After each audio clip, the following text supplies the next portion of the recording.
Assalamualaikum warahmatullahi wabarakatuh. Kembali lagi di YouTube Bampai di Kopi Literasi. Selamat malam kepada pengunjung YouTube Bampai. Hari ini Ko Bampai menghadirkan Ketua Limapia, juga lawyer Beten Pedang Preman tentunya. Kita sapa dulu untuk lawyer kita, Bang Yori Rizkyadi. Apa kabar, Bang? Alhamdulillah sehat, Bampai. Alhamdulillah baik. Bampai. Oi, kau sehat-sehat? Apa kabar? Kabar baik ya lah. Alhamdulillah. Kayaknya Bang Yori kau sehat Pak ya? Alhamdulillah, badan mungkin kadang. Pade. Oke, Tum Dino, gimana kabarnya Tum Dino?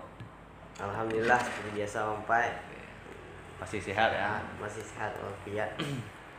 Jadi gini Bung Dino, berapa hari ini Beten Pedang Preman dihebohkan dengan penyerahan aset.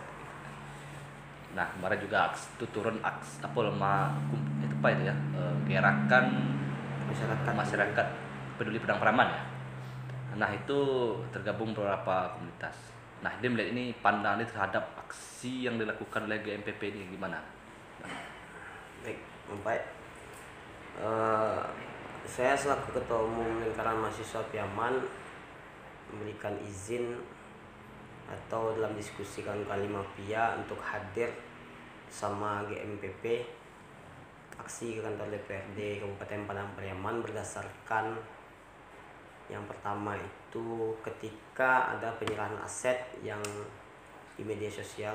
Kebetulan saya lihat di IG Bampai ya, bahwasanya ada penyerahan aset dari kabupaten ke kota Pariaman yang di dalamnya itu membuat masyarakat Padang Pariaman maupun kota Pariaman itu bertanya-tanya kenapa aset ini diserahkan hari ini, kenapa aset ini langsung ada kalau nggak salah saya fotonya tuh Pati di tengahnya Kejati, di sampingnya itu ada Wali Kota. Itu penyerahan, dan terdengar lagi ini ada tulisan dari seorang dokter muda Sumatera Barat bahwasanya aset Padang Pariaman diserahkan tanpa pengetahuan DPRD. Nah, ada beberapa rujukan PP dan undang-undangnya. Dan ketika saya bahas di internal Limapia, di situ memang sebenarnya Limapia hadir untuk memperjelas, mempertanyakan ada apa pemindahan aset Padang Pariaman ke kota Pariaman hari ini, apakah sudah sesuai dengan regulasi teknisnya gitu kan. Jadi karena di situ ada kawan-kawan dari GMPP ingin dibantu dalam menyuarakan aspirasi masyarakat ini supaya jelas, jadi Limapia hadir. Salah satu anggota dewan yang ada di Kabupaten Padang Pariaman untuk menuliskan bahwasanya tidak ada sedikit pun Bupati Padang Pariaman membawa atau bio DPRD terkait tentang penyerahan aset ini.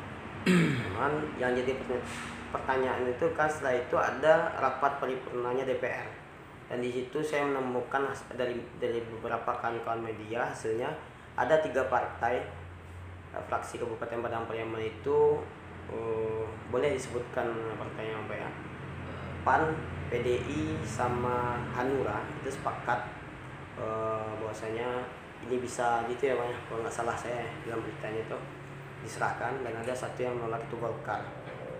Yang jadi pertanyaan, kemana partai yang lain gitu?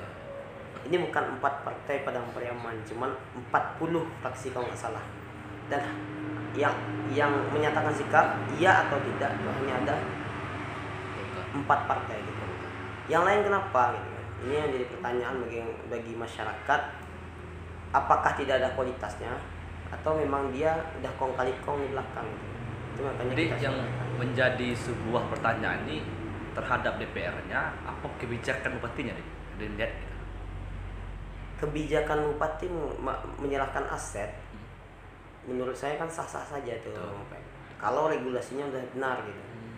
Jadi kan yang jadi pertanyaannya, kenapa pas Bupati Padang Pariaman menyerahkan aset ini terjadi dinamika baru di internal DPR? Itu yang saya, kenapa waktu kawan-kawan dari GMPP itu mengajak aksi ke DPR, saya sangat setuju. Dan yang harus dipertanyakan DPR hari ini, karena DPR-nya ini terjadi simpang siur informasi di tengah masyarakat. Padahal jika bupati itu, walaupun ini secara teknis, secara regulasi belum benar, bupati menyerahkan aset ke kota Pariaman, ternyata DPR mengiyakan dan diam semuanya. Mungkin masyarakat yang tidak inteleknya tidak akan tahu, dia biasa aja gitu. Udah ini nggak penting. Nggak penting gitu. Dan ketika kami mahasiswa tidak mengedukasi masyarakat, cuman aksi langsung.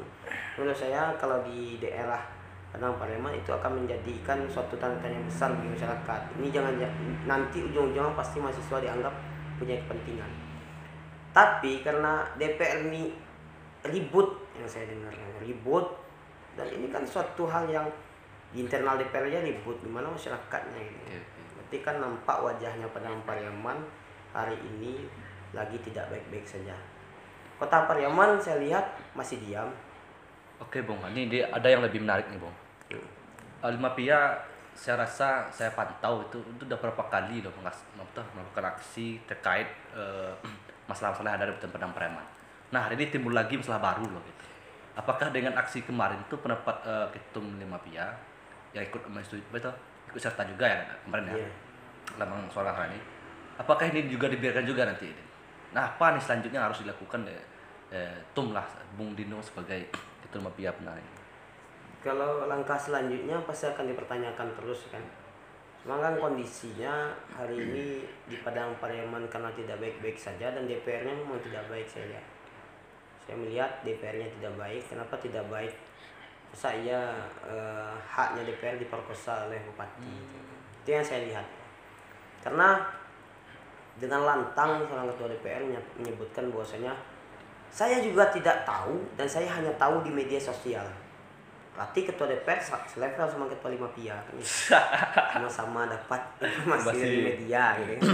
Itu yang membuat tanya. Jadi kalau langkah ke depannya mungkin kemarin itu gerakan masyarakat peduli Padang Pariaman, besok itu akan ada gerakan Lima Pia yang lebih mungkin. Karena kawan-kawan Lima Pia kebetulan masih sibuk kuliah kemarin, tidak bisa hadir seluruhnya. Mungkin besok akan saya buat kajian baru terkait tentang ini. Lima Pia yang akan turun dan itu seluruh warga Lima Pia akan turun. Oke, coba kita lihat pandangan nih atau analisa dari Bang Yori ya sebagai lawyer Padang Pariaman ya. Bang melihat yang disampaikan Bung Dino tadi Bang terkait penyerahan aset kan. Nah, di situ ada sentuh kebijakan bupati sama kebijakan DPRD. Itu adalah dasar-dasar yang harus dilakukan oleh Bapak Bupati gitu untuk memelihara aset. Oke, terima kasih Bang Pai. Sebelum kita mengkaji lebih jauh soal aset ini, kan ada beberapa tulisan yang keluar yang booming di media sosial hari ini terkait dengan penyerahan aset Padang Pariaman yang berada di Kota Pariaman. Kalau saya tidak salah, itu ada 36 item aset Kabupaten Padang Pariaman yang hari ini berada di Kota Pariaman. Nah, sebelum kita jauh melangkah ke sana, ada hal yang harus kita perhatikan dulu soal regulasi ini. Pertama, kita harus mengacu dan kita perlu kaji dan baca juga Undang-Undang Nomor 12 Tahun 2002 itu terkait dengan pemekaran Kota Pariaman dari Kabupaten Padang Pariaman. Nah, di sana kan ada pasal yang menjelaskan bahwa penyerahan aset ini mesti hati-hati. Karena dalam pasal 13 ayat 1 poin B itu jelas, kalau saya tidak salah itu poin B, soal aset ini seluruh aset Padang Pariaman baik yang bergerak maupun tidak bergerak, baik itu bangunan maupun tanah, itu dikuasai oleh pemerintah Provinsi Sumatera Barat dan pemerintah Kabupaten Padang Pariaman. Nah, artinya apa? Artinya yang berhak menguasai aset, kalau kita masih mengacu pada undang-undang ya Bapak ya, terkait juga Dino sebagai Ketum Lima Pia. Kalau kita mengacu kepada undang-undang itu kan tidak serta-merta Kabupaten Padang Pariaman bisa menyerahkan aset begitu saja ke Kota Pariaman. Karena apa? Karena di dalam pasal itu jelas terang benderang bahwa yang menguasai aset itu adalah pemerintah Provinsi Sumatera Barat dan pemerintah Kabupaten Padang Pariaman, yang mana aset yang berada di Kota Pariaman. Nah, jadi dalam Undang-Undang 12 itu sendiri tidak menjelaskan secara detail bagaimana dengan aset yang ada di Kota Pariaman, aset Padang Pariaman ini. Nah, selagi itu masih dipergunakan oleh Kabupaten Padang Pariaman, itu memang tidak bisa dan tidak diperbolehkan diserahkan begitu saja ke Kota Pariaman, termasuk juga aset yang sedang dipakai maupun aset yang sudah tidak dipakai lagi. Nah, jadi kalau memang aset itu tidak dipakai, secara otomatis itu penguasaannya adalah pemerintah Provinsi Sumatera Barat, bukan pemerintah Kota Pariaman. Karena apa? Kota Pariaman itu merupakan kota mekar dari Kabupaten Padang Pariaman. Nah, itu yang mesti sebagai landasan dan acuan Pemda Padang Pariaman untuk tidak serta-merta menyerahkan aset ini kepada pemerintah Kota Pariaman. Nah, kemudian ada PP yang mengaturnya, PP nomor 27 tahun 2014, PP nomor 28 tahun 2020 kalau saya tidak salah perbaikan PP itu. Nah, dalam PP itu sendiri tidak ada secara detail atau secara literatur yang menjelaskan bahwa aset ini bisa diserahkan kepada pemerintah Kota Pariaman. Nah, jadi kita kan mesti harus tahu juga nih dari masa siapa. Karena kalau kita mengacu pemekaran Kota Pariaman itu kan dari zamannya Bapak Muslim Kasim. Kan dari Bapak Muslim Kasim, mekar Kota Pariaman dari Kabupaten Padang Pariaman itu juga tidak terlepas dari peran serta perjuangan dari pendahulu-pendahulu di Imapar. Nah, pendahulu-pendahulu Imapar itu untuk memekarkan Kota Pariaman ini kan mereka berpikir panjang dan memang mereka pikirkan apa yang akan terjadi ke depan. Nah, ternyata terjadi hal seperti ini. Nah, kemudian dalam PP itu juga disebutkan, kalau kita masih mengacu kepada PP ini, PP nomor 27 2014, kalau seandainya aset itu di atas 5 miliar, itu tidak bisa diserahkan kepada pemerintah Kota Pariaman. Nah, hari ini kita lihat berapa aset di Padang Pariaman yang tidak dipergunakan. Dan kemudian berapa aset yang ada di Kota Pariaman, aset Padang Pariaman ada di Kota Pariaman itu yang dipergunakan. Nah, rata-rata aset Pemda Padang Pariaman yang berada di Kota Pariaman itu seluruhnya dipakai. Kita sebut saja apa? Mulai dari Merdeka, lapangan Merdeka berapa gedung yang ada di sana? DPMD ada di sana, DPRD ada di sana, apalagi kita sebut? Dan kantor lain. Kemudian di Dukcapil itu masih dipergunakan, bahkan di Dukcapil Padang Pariaman beberapa kali mendapatkan penghargaan kan. Nah, bangunan di Dukcapil pun sampai hari ini masih dipergunakan oleh Pemda Padang Pariaman, termasuk juga rumah dinas. Rumah dinas itu masih dipergunakan oleh Bupati Padang Pariaman. Nah, jadi tidak serta-merta pemerintah Padang Pariaman bisa seenaknya untuk menyerahkan aset. Karena apa? Ada juga yang desas-desus terdengar ya. Dalam demo itu saya lihat dikatakan oleh Ketua DPR kalau saya tidak salah. Itu ada hak prerogatif. Nah, kita mesti paham dulu prerogatif ini apa. Kalau hak prerogatif kepala daerah tidak ada, ingat ya, tidak ada hak prerogatif pemerintah daerah itu tidak ada sedikit pun ada soal terkait dengan pengalih atau penyerahan atau penghibahan aset yang itu milik negara. Kalau itu terjadi, secepatnya lah BPK dan KPK datang ke Padang Pariaman.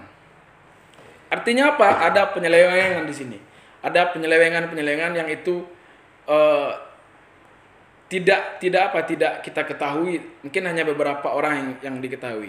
Nah, kemudian yang paling lucu ini, DPRD Kabupaten Padang Pariaman tidak diikut sertakan dan tidak dilibatkan dalam penyerahan aset. Pertama, regulasi penyerahan aset sudah jelas tidak boleh. Kemudian ada beberapa item yang diserahkan aset itu oleh pemerintah Padang Pariaman ke Kota Pariaman tidak melibatkan DPRD. Nah, ini kan saya lihat sedikit apakah sehari ini mesti kasihan kepada DPR? Tentu tidak juga. Nah, ada yang lebih menarik nih, Pak. Ya. secara aturan bang, itu kan ada pemerdeka tuh setahu saya ya. Karena dulu saya di situ tuh melatih silat juga. Itu ada bangunan di pemerdeka itu asetnya masih Kota Preman dulunya. Itu dikelola oleh Kota Preman. Itu aturnya gimana juga? Ya tidak gini. Dalam Undang-Undang 12 tidak ada, dalam Undang-Undang 12 tahun 2002 itu tidak ada pengaturan tentang pemakaian aset Kabupaten Padang Pariaman. Yang berhak memakai aset, ini beda Pak, yang berhak memakai aset karena dalam undang-undang jelas menguasai, kalau menguasai berarti mempergunakan.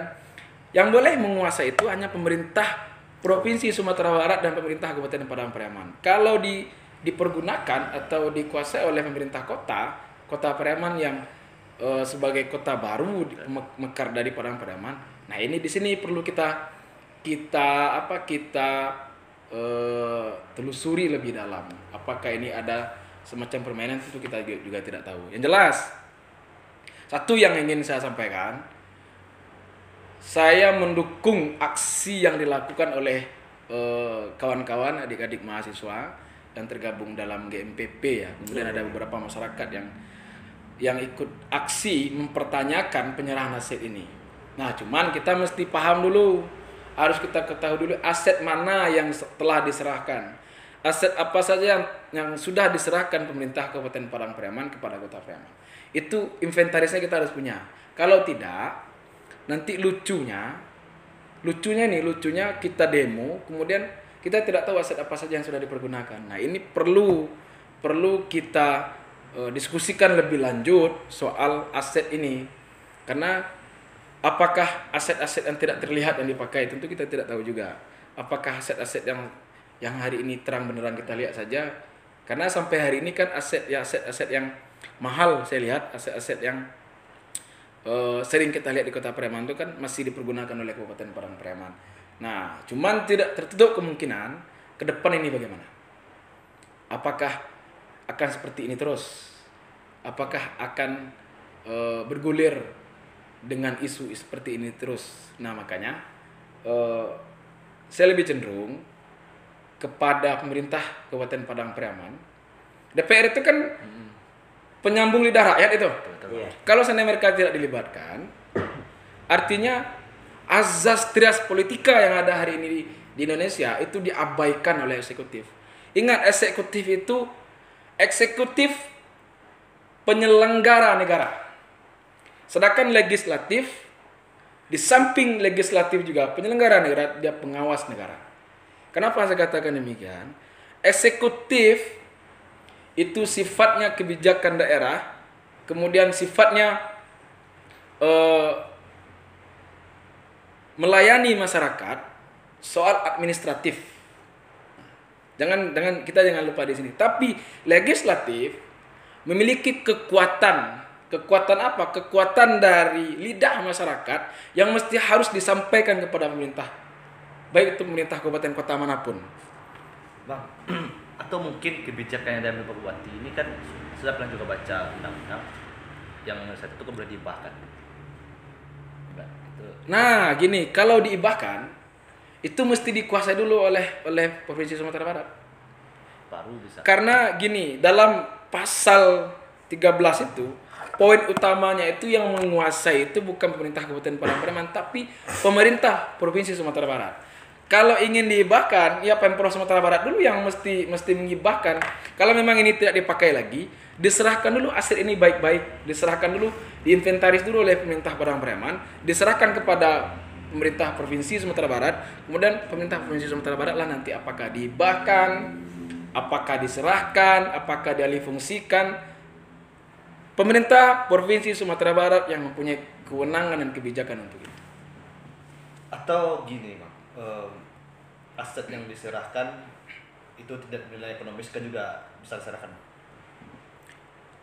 Gini, yang namanya aset itu tidak ada yang tidak bernilai ekonomis. Seluruh aset itu bernilai ekonomis. Jangankan itu tanah 1 meter saja sekarang bernilai ekonomis, apalagi terletak di kota ya. Coba kita lihat berapa NJOP hari ini yang ada di Kota Pariaman. Besar. Kalau kita, apalagi di Lapang Merdeka, itu kalau saya tidak salah NJOP di sana tuh udah sampai hampir mencapai 10 juta 1 meter. Iya kan. Artinya kan gini, artinya gini Pak, saya potong dulu. Artinya seluruh aset itu berharga seluruhnya. Kenapa? Aset itu dibangun oleh dana negara, dibangun oleh APBN negara atau APBD yang itu adalah uang rakyat.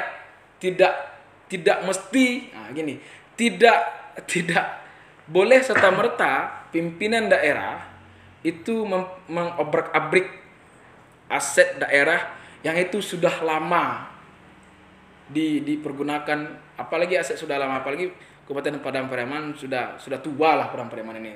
Masa asetnya ya gitulah.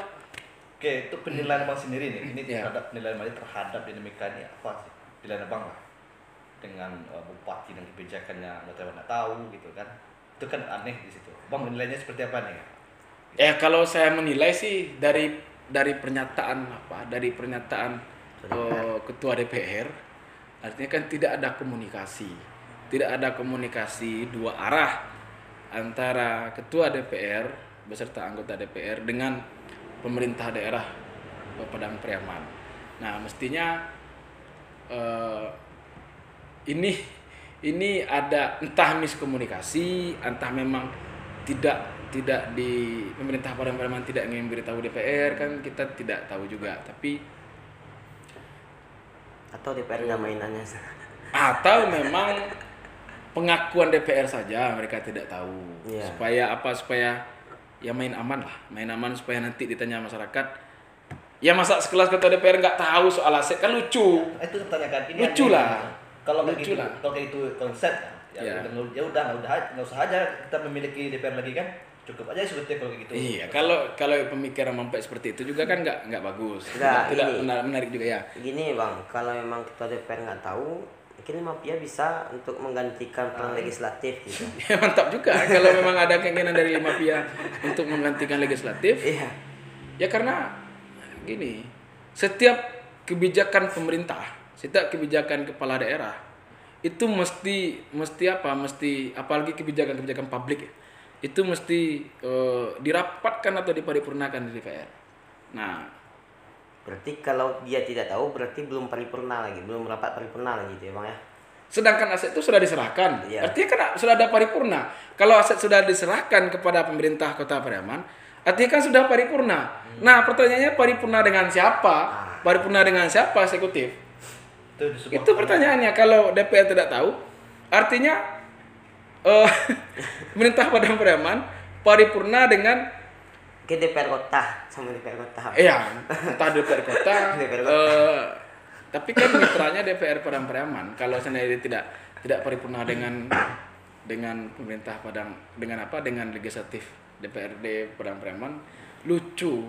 Kalau saya lihat sih lucu karena dari statement atau pengakuan dari ketua DPR itu menurut saya ya sedikit mencederai kewenangan DPR lah, kan malu juga DPR. Sekelas ketua DPR loh. Iya. Sekelas ketua DPR yang mempunyai konstituen yang banyak. Kalau tidak banyak kan tidak mungkin juga dia jadi ketua DPR. Masa tidak tahu kebijakan? Ini kebijakan yang kalau saya melihat ini permasalahan klasik. Saya sebelum ini meletus, ada tulisan ini, saya juga sempat diskusi dengan beberapa kawan-kawan di praktisi hukum lah. Perihal aset ini. Nah, kami itu agak sedikit bergurau lah kalau seandainya memang nanti ada penyerahan atau memang Kota Pariaman tidak mau mengganti rugi. Ini kan cerita kita saja di luar ini. Karena dari total jumlah aset itu kalau dirupiahkan, kalau saya tidak salah itu ada 11 triliun ya. Kalau saya tidak salah. Saya pernah bercerita, ya dijadikan salah museum lah Pak. Dijadikan saya museum kayak Lapang Merdeka itu dijadikan saya museum dari pemerintah Padang Pariaman melalui pengelolaan dari Provinsi Sumatera Barat, bahwasanya lahirnya Kota Pariaman itu dari Kabupaten Padang Pariaman. Kan itu candaan, tapi kalau itu dilakukan juga oleh pemerintah Padang Pariaman dengan anggota DPR-nya, menarik juga. Tapi memang mesti ada harus mengikuti regulasi lah. Karena jangan dibiasakan untuk melanggar undang-undang, apalagi melanggar regulasi yang sudah dibuat. Itu saja. Aset daerah ini boleh dijual nggak? Aset daerah memang tidak bisa dijual. Tapi dari fungsi kan bisa. Aset mana di Indonesia ini yang dijual?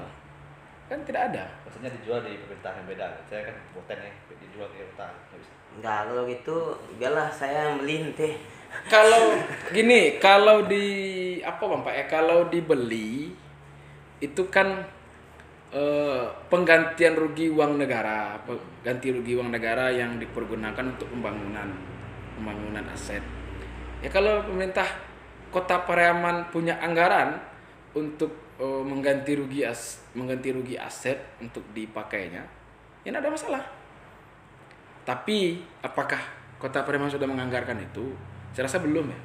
Ya. Saya tidak tahu juga karena saya bukan orang eksekutif dan saya bukan legislatif. Ya, karena pertanyaannya gini, kenapa saya belajar itu? Di sini siapa sih yang dirugikan sebenarnya setelah menyembah apa nih asetnya? Ataukah masyarakat yang rugi atau pemerintah benar-benar sendiri yang rugi gitu? Ya rugi kita semua, masyarakat dan termasuk pemerintah Kabupaten Padang Pariaman. Karena kan aset daerah pembangunan itu kan dibuat berdasarkan anggaran pemerintah daerah atau anggaran pembelanjaan negara. Kalau APBN atau APBD itu kan milik siapa? Milik masyarakat kan. Nah, otomatis tentu dirugikan kita. Nah, ini kalau saya boleh mengomentari soal aksi mestinya stakeholder yang ada itu mendukung karena ini persoalan klasik yang tidak dibahas orang, tapi ini ada kerugian negara yang ditimbulkan apabila ini diselewengkan. Jadi ini aksi, kalau saya melihat ini aksi bagus, aksi mantap, tapi lebih dipertajam aksi ini. Kemana akan diarahkan aksi ini? Apakah hanya sekedar euforia seperti itu saja? Tentu tidak juga. Karena kita pun dulu waktu masih jadi mahasiswa aksi di DPRD, kemudian aksi di gubernur, ada analisa yang tajam yang ada target yang kita inginkan. Targetnya apa gitu? Kalau sebatas mempertanyakan saja, tidak mesti demo kok. Pertanyakan saja kepada anggota dewan buat hearing. Tapi ini dalam bentuk aksi yang mesti harus ada evaluasi mendalam ke depan. Evaluasi mendalam ke depan ini yang mesti kita bicarakan lebih lanjut. Selepas ini mau apa? Apakah hanya sebatas demo ini saja? Tentu tidak juga. Apakah sebatas mempertanyakan, ya udahlah, serah ke depan. Nah, jangan sampai seperti itu. Kalau seperti itu lucu, ketawa orang nanti. Tapi kalau dilanjutkan ini sampai betul-betul clear, atau memang sampai betul-betul Bupati Padang Pariaman sendiri yang mengeluarkan statement seperti ini bla bla, gambaran dari gubernur, kemudian dia akan selesaikan ini dalam waktu dan tempo yang singkat-singkatnya. Nah, ini baru clear, jelas kan. Tapi kalau tidak ada, karena yang mengambil kebijakan itu kan eksekutif.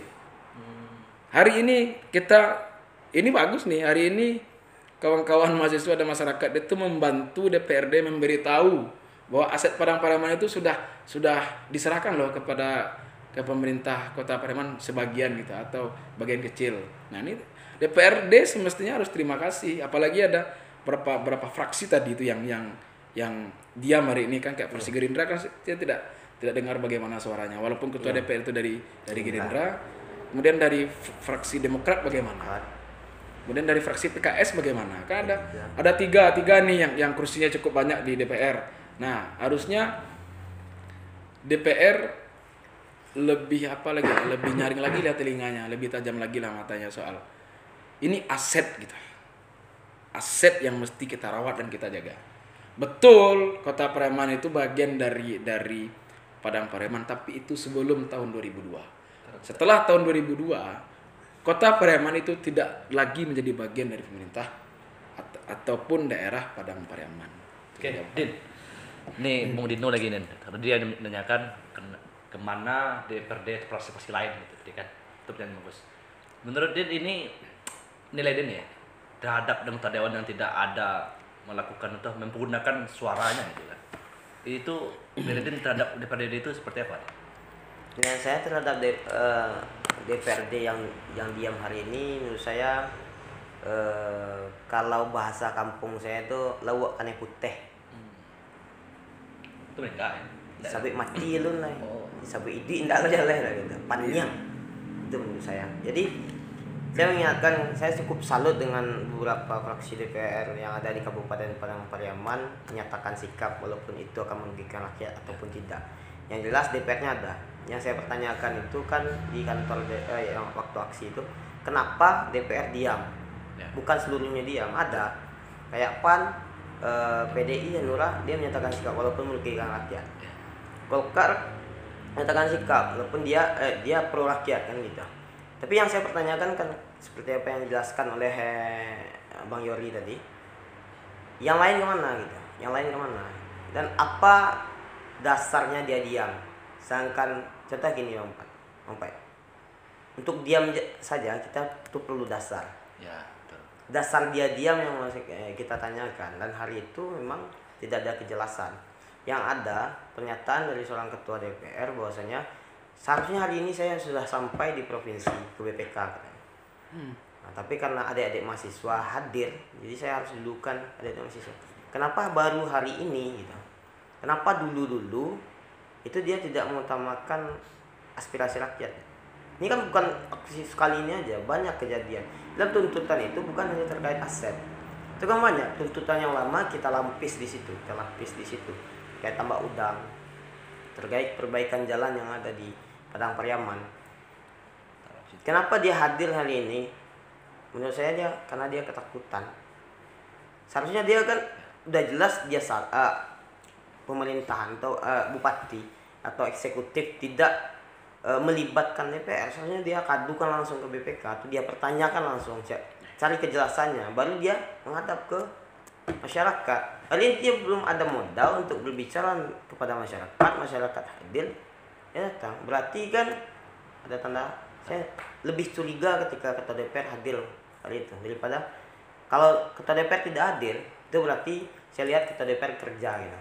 Tapi ketika dia hadir dengan alasan dia tinggalkan ke provinsi untuk menghadiri aspirasi masyarakat, itu jadi tanda tanya. Berarti DPR memang tidak ada yang bekerja. Padahal anggota DPR bukan ketua saja, banyak yang lain yang bisa mewakili. Kenapa ketua hari itu membatalkan urusannya di provinsi, dia menghadiri demo tadi? Nah, ini menariknya, Din. Saya melihat ini sedikit melenceng sedikit pembahasan, Din.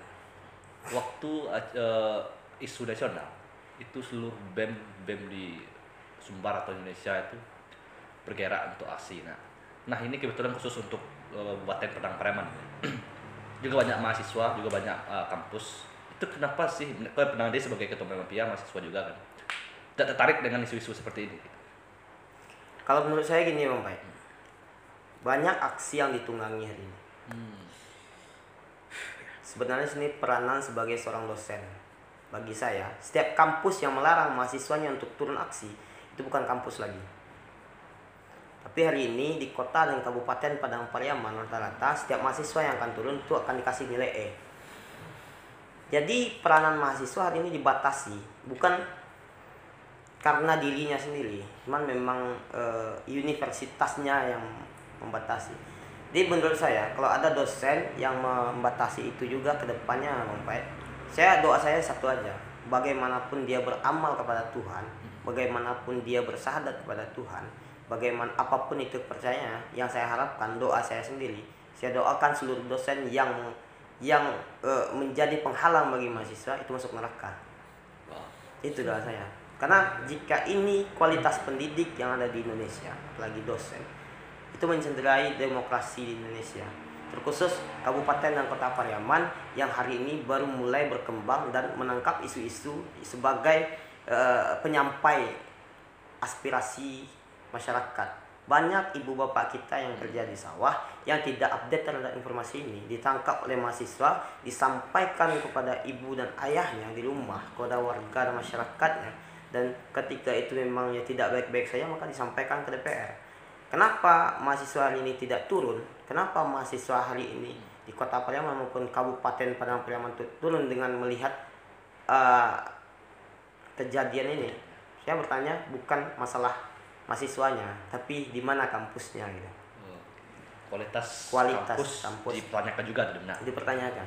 Nah, kenapa saya bertanya Presiden? Ada 3 atau 2 orang lah bertanya saya.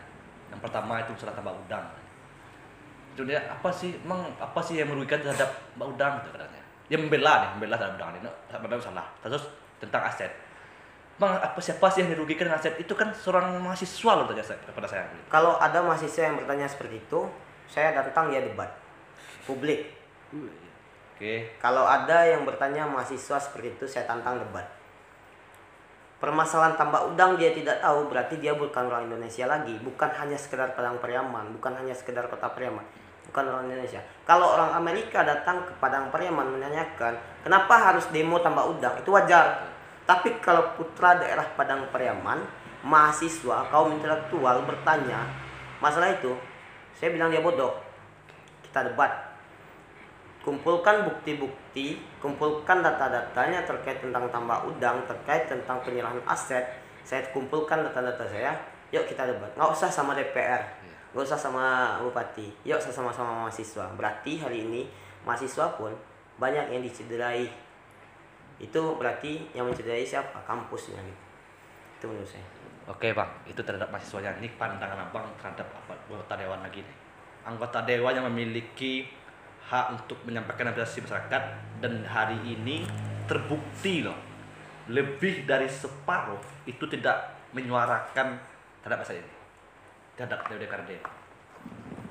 Ya, kalau saya memang seperti itu anggota DPR hari ini, momen 2024 pemilu pileg pilpres ya tukar, ganti anggota DPR. Artinya dia tidak mudah juga gitu. tak ada guna. Legislatif itu kan berguna. Kalau nggak ada legislatif, Maksud saya anggota dewan DPRD yang seperti itu. ya ditukar, diganti lah.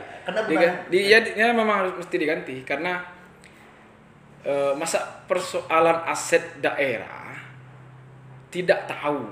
Ini persoalan besar apalagi persoalan kecil.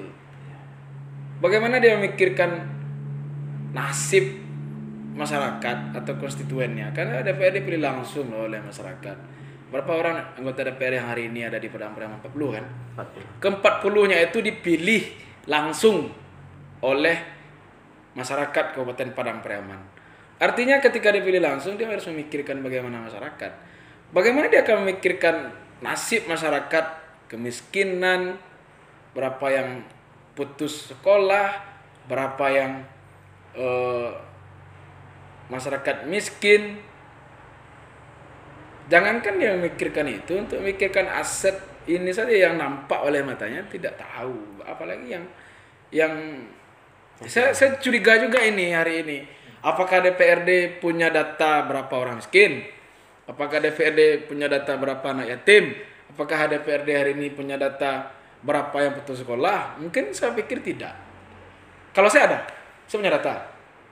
Kalau ada nanti anggota DPR yang ingin bicara sama saya ada data. Ini loh orang miskin ada di Padang Pariaman. Tapi legowo nggak bang nanti kalau nggak ada DPR yang minta datanya ke bang?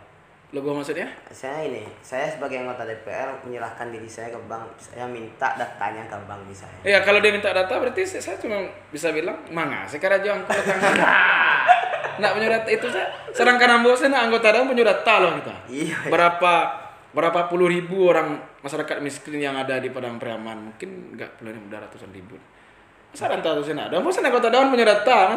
Masa bapak yang mulia yang terhormat nak punya data kan malu pak gitu. Bisa Ya, bisa jadi juga anggota dewannya miskin juga Bang. Masuk dalam data kakak miskin. Ya, kalau anggota dewan saya pikir nggak miskin lah. Kalau dia miskin nggak mungkin dia maju untuk jadi anggota dewan. Nah, kalau miskin pikiran, itu udah rahasia umum lah. Nah, ini Gini, saya lihat gini. Kalau saya tidak salah, di DPR Kabupaten Padang Pariaman itu ada lebih dari 6 orang yang sarjana hukum. Bahkan ada yang magister hukum. Masa persoalan ini saja ya gimana ya? Malu deh lah itu. Malu ambolai itu saja. Malu gitu. Artinya tidak paham soal regulasi. Tidak paham soal undang-undang. Ini regulasi loh gitu. Karena dalam undang-undang pemekaran dijelaskan langsung soal aset. Kalau ada anggota dewan yang tidak yang menentang tidak ada regulasi dalam undang-undang 12 tahun 2002 tahun 2002 itu soal aset, yuk kita diskusi. Sampai subuh saya ceramahi dia. Ya kita provokasi aja masyarakat. Nanti yang mau ketua dewan tuh pilih yang dasarnya hukum. Agak seperti itu juga, tapi gini. Yang kita inginkan dari ajang demokrasi ini ada putra-putra daerah yang memiliki kapasitas, yang memiliki kapabilitas, yang memiliki kemampuan nalar yang tajam terhadap keluhan masyarakat, telinga yang nyaring terhadap isu-isu masyarakat, dan mata yang tajam melihat apa yang terjadi di tengah masyarakat. Itu yang mesti kita pilih. Tidak mesti dia sarjana, tidak mesti dia magister. SMA pun bisa kalau dia punya nalar yang tajam. Kalau tidak ada nalar yang tajam, artinya apa? Ya nggak usah jadi anggota dewan. Karena anggota dewan, legislatif, DPRD, fungsinya untuk menyambung lidah rakyat kalau seandainya rakyat itu tersiksa atau rakyat itu karena dia tidak karena masyarakat tidak bisa langsung menyampaikan kepada eksekutif. Karena eksekutif pemangku kebijakan, makanya ada legislatif. Tolong dong, sampaikan aspirasi kita kepada eksekutif nih, sampaikan aspirasi kita kepada bupati nih, sampaikan kepada wali kota gini. Nah mereka fungsinya seperti itu. Kalau hari ini legislatif rasa eksekutif, ya nggak usah jadi anggota dewan, jadi bupati atau jadi wakil bupati. Itu eksekutif itu berada pada ranah pelayanan pada masyarakat. Eksekutif mengawasi pelayanan ini, apakah pelayanan ini maksimal atau tidak. Kalau pelayanan ini tidak maksimal, di situ tugasnya legislatif. Tegur eksekutif. Statement terakhir untuk pemerintahan Statement terakhir ya. Statement terakhir untuk pemerintah Kabupaten Padang Pariaman, bekerjalah dari hati. Pikirkan masyarakat Padang Pariaman. Layani masyarakat Padang Pariaman dengan konstitusi, dengan sumpah jabatan yang sudah melekat pada diri seorang Bupati Padang Pariaman. Terima kasih Pak. Oke, Bung Dino, statement terakhir nih terhadap mahasiswa Kabupaten Padang Pariaman dan pemerintah juga. Statement terakhir untuk mahasiswa Kabupaten Padang Pariaman sudah terlalu hebat. Tapi statementnya untuk dosen yang ada di Kabupaten Padang Pariaman, untuk kampus yang ada di Kabupaten Padang Pariaman, saya minta jika memang masih hari ini tidak ada mahasiswa yang turun ke jalan dan masih dibatasi, saya minta kepada yang mempunyai yayasan bangkrut aja gitu. Itu doa sekali dia. Sekarang yang doa. Dan untuk mahasiswa, yuk mari kita sama-sama untuk menyampaikan aspirasi rakyat. Kita fungsikan peran mahasiswa yang ada di Kabupaten Padang Pariaman. Untuk pemerintahan, terkhusus kepada DPR, apa yang dijanjikan tanggal 2 Juni itu semoga cepat kami sebagai mahasiswa dan masyarakat mendapatkan hasil dari yang dijanjikan itu. Jangan sampai 2 minggu lagi kita turun kembali gitu. Udah malu kita. Oke, terima kasih Bung Dino dan Bang Yori Rizkyardi SH. Dulu Bang. Oke, sudah penghujung waktu. Kesimpulan pada malam hari ini, jadilah pemimpin atau pemerintahan yang memberdayakan masyarakatnya tanpa memikirkan dirinya sendiri aja. Dan juga saya mengutip kata di Bung Dino tadi, mahasiswa lah sebagai pengkritik lah untuk pemerintahan, tapi bukan untuk mendukung kebijakan pemerintahan. Ada fungsi kita sebagai mahasiswa seperti itu, mengkritisi, mendukung yang benar, melawan yang salah. Terima kasih. Assalamualaikum warahmatullahi wabarakatuh.